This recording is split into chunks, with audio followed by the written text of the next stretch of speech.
episode 19 of Often Racing. We're here at the farm today. We've got Rawson Media doing some content for us, so we thought we'd spend some time here with Shane. Shane's the farm manager. You live at the farm, mate, good to see you. Yeah, good to have you out here. Something different for the day. No, it's a Monday, so normally the horses are sort of coming and going. But interested, mate, in the average day. But what time do you get up? What's the first thing you have to do? Yeah, every day is different. No 2 days will ever be the same, depending on, like you touched on, horse movements. Monday is normally moving day. We can have horses leaving here anywhere from sort of 6 o'clock onwards. Today, a very rare day. We haven't got any coming or going. Up around 6:30, making up the feeds, getting them out there, trying to beat the heat. After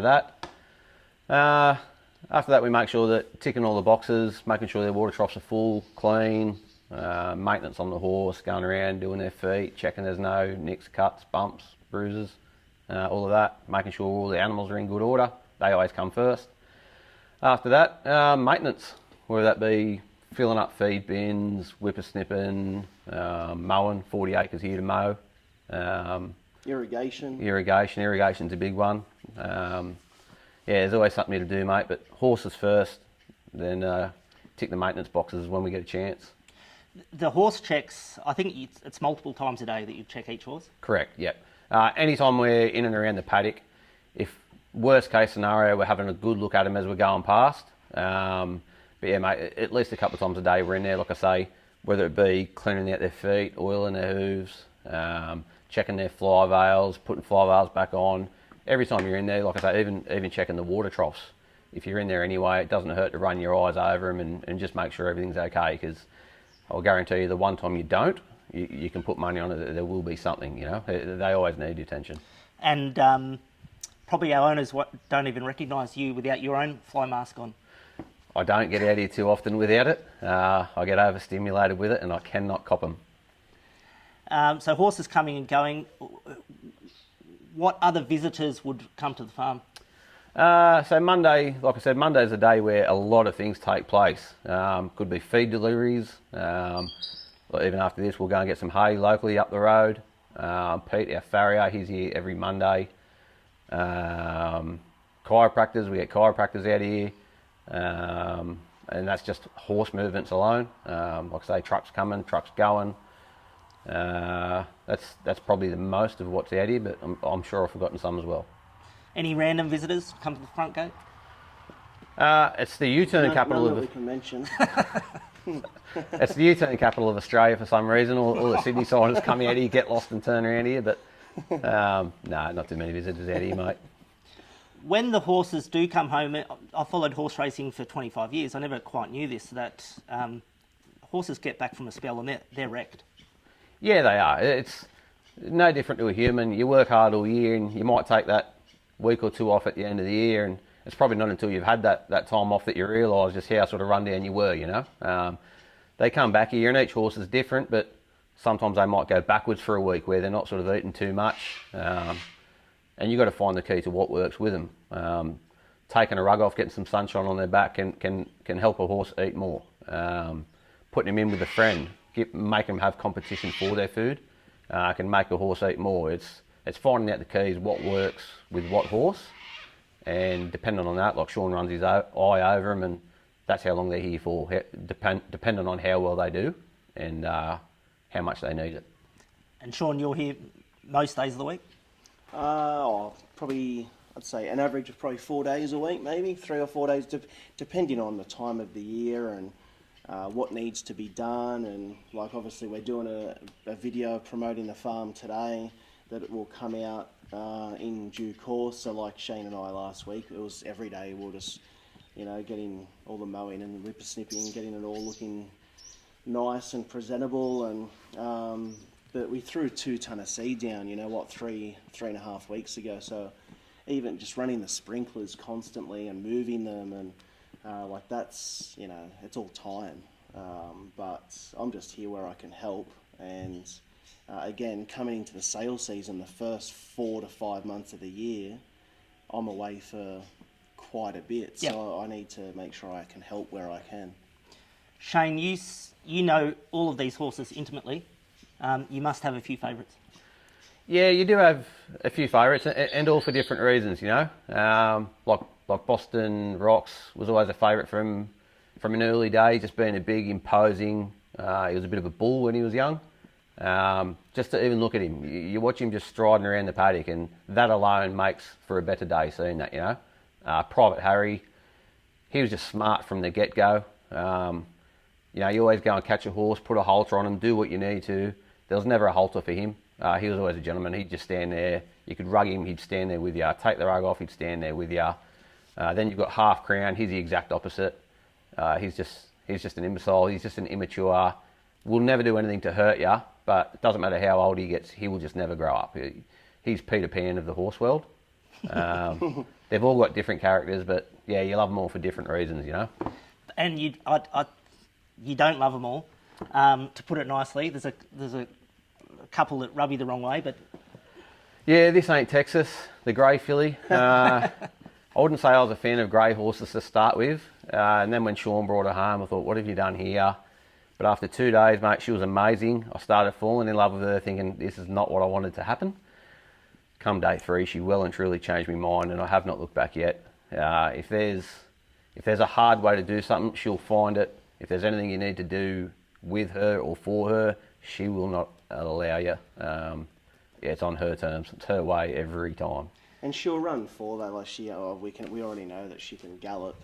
She had a couple of good jump outs and whatnot. But I remember I spoke to Maddie Dale, who owns part of her and trains her, and I said, "Oh, do you want to spell this one at your farm, mate?" And I said, "Just don't let the kids near her." Just having a joke, and I said, "Yeah, like just."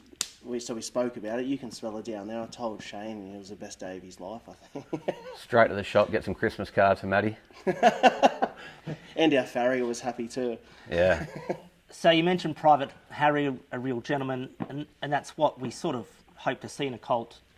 But a filly like this ain't Texas. You want a bit of sass. You want him to be a bit like your ex-girlfriend to bring the best out on the racetrack. Yes, I'll tread carefully here, but yeah, no, she's got the attitude in spades. If there's a neck and neck finish, she will win it because she is that headstrong. No doubt she'll be tough as they come, and I'll love seeing it. As much as she is hard to work with here, I'll love seeing her winning the first race, you know. And you're right, Private Harry, mate, he's the exact opposite. But there's another example. Around here, there is no sign of him being colty whatsoever. Yet all the feedback when he's in training. He's a little bit hard to manage. He's smart. He's smart. You talked about feed delivery. How much feed do we go through? Oh, depending on how many we've got here. The main feed we get, we sort of get in a pallet. At our busiest time, that'll last us 1 week. At our quietest time, it might last you sort of 2.5. On average, you'd say every fortnight on average, we're getting a new delivery. And I'm looking at a few in the paddock here now.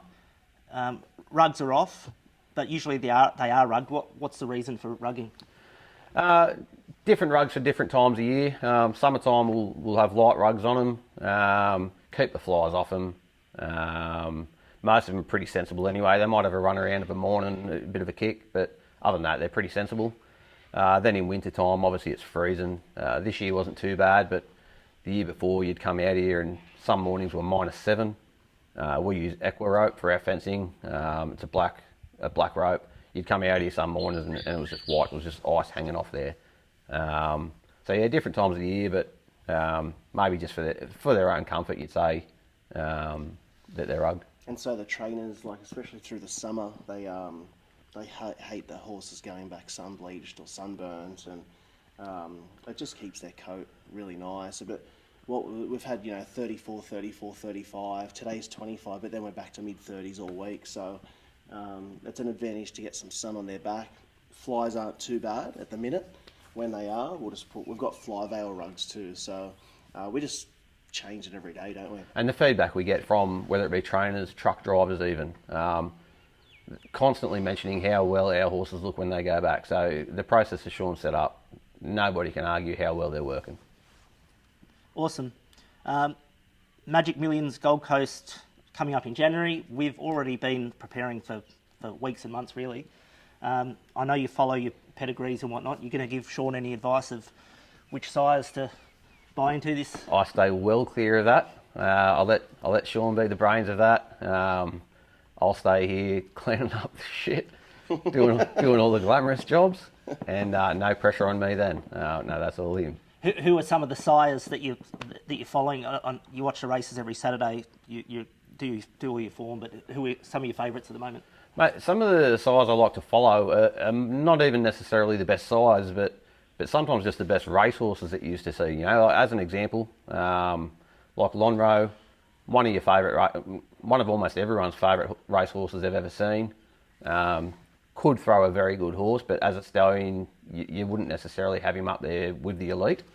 But for me, it's not even just the stallions, but even the broodmares. For me, it's the horses that you used to follow and following their progeny.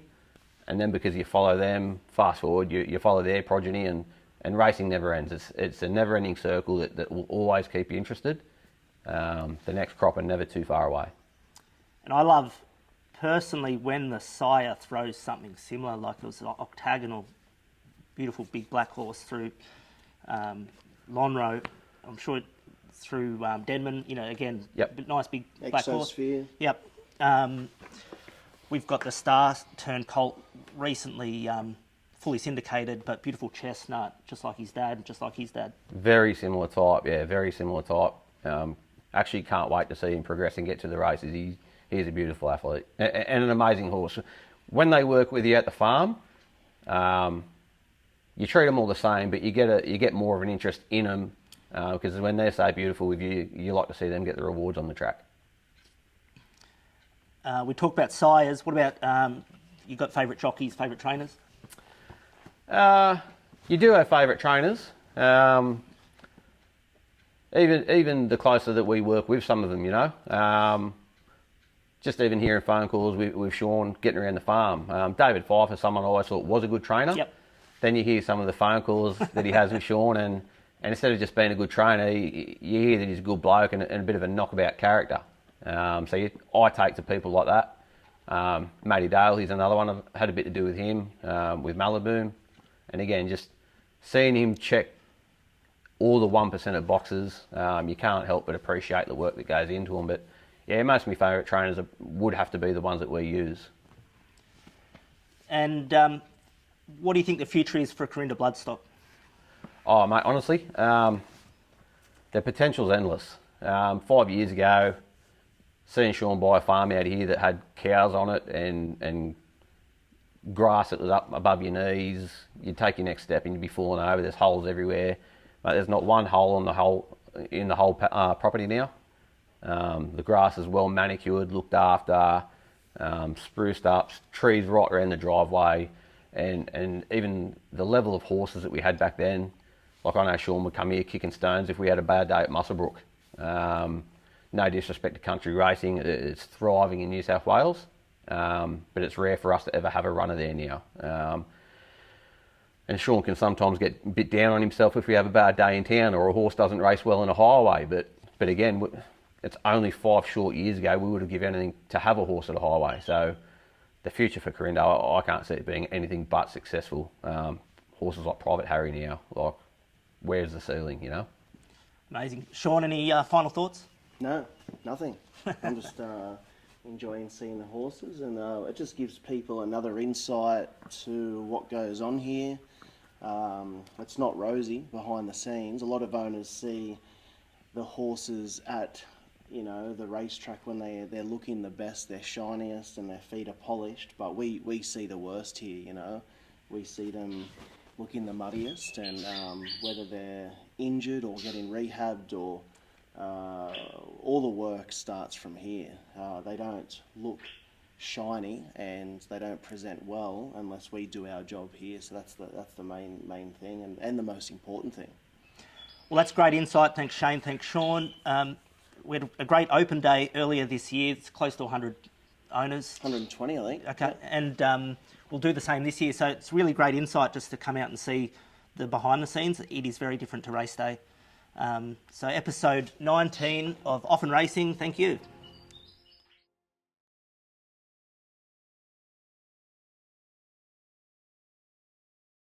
And fitting the day, the 99th Newcastle Cup was an absolute classic.